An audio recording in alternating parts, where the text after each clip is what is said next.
Normalement, la première chose que je remarque chez une femme, c'est quoi? La première chose que je remarque chez une femme qui va soit m'intriguer, ou qui va faire en sorte que je sois penser à elle, ou bien qui va faire en sorte que je vais me poser des questions, ou qui fera en sorte que quand je vais la voir, je me souviendrai d'elle, c'est l'odeur de son parfum. Toutes les femmes ne se parfument pas de la même manière. Toutes les femmes ne se parfument pas au même endroit. À partir du moment où je me rends compte que c'est l'odeur d'un parfum qui est à la mode et que toutes les filles de la même génération portent ce parfum-là, je me fais déjà une idée sur cette personne, même si je ne la connais pas. Même si je ne lui ai jamais adressé la parole, je me dis que c'est une fille qui n'a pas de personnalité parce que à partir du moment où on porte un parfum qui est à la mode, à partir du moment où on porte un parfum que tout le monde met, parce que c'est le parfum du moment, parce qu'on ne veut pas faire, parce qu'on veut vraiment faire comme les autres, parce qu'on n'a pas de personnalité. Je me pose des questions, je me dis qu'avec cette personne-là, c'est une personne qui est influençable. Je me dis que cette personne-là, si ses copines, si les gens ne sont pas d'accord avec elle, forcément, ça va la toucher. Donc, c'est une personne qui est manipulable, influençable. Par contre, si par exemple, la personne porte un parfum qui est unique, qui est spécifique, par exemple, avec les notes de patchouli,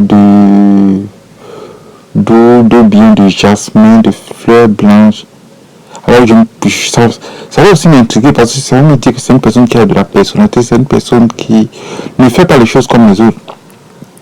Et ça peut aussi être des parfums mixtes, ou bien des parfums pour des filles qui ont du caractère, de la personnalité.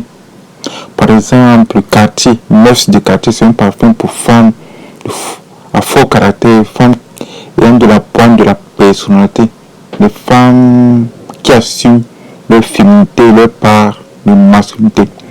Par exemple, une femme qui met par exemple magie, ça me donne déjà une certaine idée. Une femme qui met peut-être balle de Versailles, ça me donne une certaine idée. Une femme qui met peut-être poison, ça me donne une certaine idée. Une femme qui met peut-être opium, ça me donne une certaine idée. Donc le parfum n'a jamais été quelque chose d'anodin. C'est une manière de dire au monde qui on est. Soit on porte des parfums, soit c'est les parfums qui te portent. Les filles qui portent des parfums qui sont à la mode, bien des parfums trop sucrés. Un parfum trop sucré, je nommerais peut-être La vie est belle de Lancôme. C'est un parfum trop... Pour moi, mon goût, c'est trop sucré. Quand c'est trop sucré, c'est le genre de fille femme-enfant, le genre de fille romantique, le genre de fille fleur bleue, le genre de fille attachante, le genre de fille capricieuse. Et parfois, tu peux tomber sur une fille qui met peut-être Coco Chanel. Ou bien le signe de Chanel, c'est quand tu sens cette odeur, c'est un truc, tu dis, ah, celle-là, elle a de la classe, elle a de la personnalité, elle a un côté chic, un côté bourgeois, ça t'étonne, ça te choque, mais au bon sens du terme. Donc après avoir regardé, après avoir constaté qu'une fille se parfume, la deuxième chose que je vais faire, c'est de regarder son visage.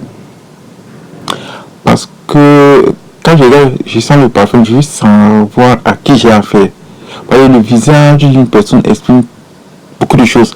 Ça peut exprimer la bonté, ça peut exprimer la générosité, ça peut exprimer la sensualité, ça peut aussi exprimer la sensibilité. Parce que quand tu regardes le visage, tu vois est-ce qu'elle est maquillée ou pas. Si une fille n'est pas maquillée, ça veut dire qu'elle assume qui elle est. Si elle est tout maquillée, ça veut dire qu'elle a envie de cacher quelque chose, ça veut dire qu'elle porte un masque. Donc après avoir regardé le visage, ça te permet déjà de mettre une image sur une odeur. La troisième chose que moi je regarde toujours, ce sont les chaussures. Parce que la paire de chaussures, c'est quelque chose pas du tout anecdotique. La chaussure pour une femme représente quelque chose d'important. Une femme choisit sa chaussure en fonction de sa tenue. Et la chaussure représente pour la femme, c'est comme le pénis pour un homme. Donc une femme ne choisit jamais sa chaussure à la légère. Donc en regardant la chaussure d'une femme, ça me donne déjà une certaine idée sur son niveau d'élégance, sa manière de prendre soin de sa manière de prendre soin de son corps, sa manière de se représenter, de se projeter dans ce monde. C'est la troisième chose que je regarde. La quatrième chose que je fais attention, c'est la manière dont la femme se comporte vis-à-vis des autres. Parce que toutes les femmes n'ont pas le même comportement. Le manière dont la femme va prendre soin des signes, la manière dont la femme va prendre soin de son entourage nous donne déjà une idée sur ses valeurs, sur sa sensibilité, sur ses émotions, sur cette capacité à faire passer les autres au-delà d'elle-même. Est-ce que si elle prend soin des autres, je me dis que elle a ce côté maternel. C'est le côté maternel en plus que je cherche. Est-ce qu'elle est maternelle? Est-ce qu'elle est égoïste? C'est l'information que je cherche. Mais tu ne la connais pas. Comme tu ne connais pas une personne, tu vas te fier à la manière, à son niveau de sociabilité. Parce que son niveau de sociabilité va t'informer sur le comportement qu'elle aura lorsque vous allez être à deux. Parce que tu es en train de te poser la question, est-ce qu'elle est égoïste ou pas? Est-ce qu'elle est solidaire ou pas? Est-ce qu'elle a l'esprit de la famille ou pas? Est-ce qu'elle a l'esprit du collectif ou pas? Et ça, tu ne peux jamais le savoir depuis un bon parce que tu ne la connais pas.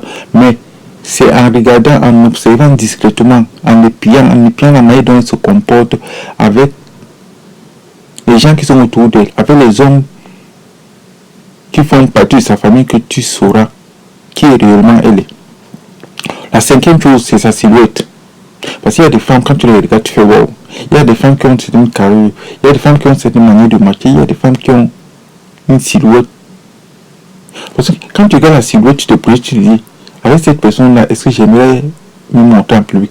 Avec cette personne-là, est-ce que j'aimerais la présenter aux gens? Avec cette personne-là, est-ce que j'aimerais être est-ce que je serais fier d'être avec elle? Est-ce que je serais fier de marcher avec elle? Est-ce que je serais fier de faire partie de sa vie? Bon, on va se retrouver sur le prochain chapitre. Je vous listerai les 5 autres éléments que je remarque quand je vois une fille pour la première fois. Je vous remercie de m'avoir écouté. Ciao.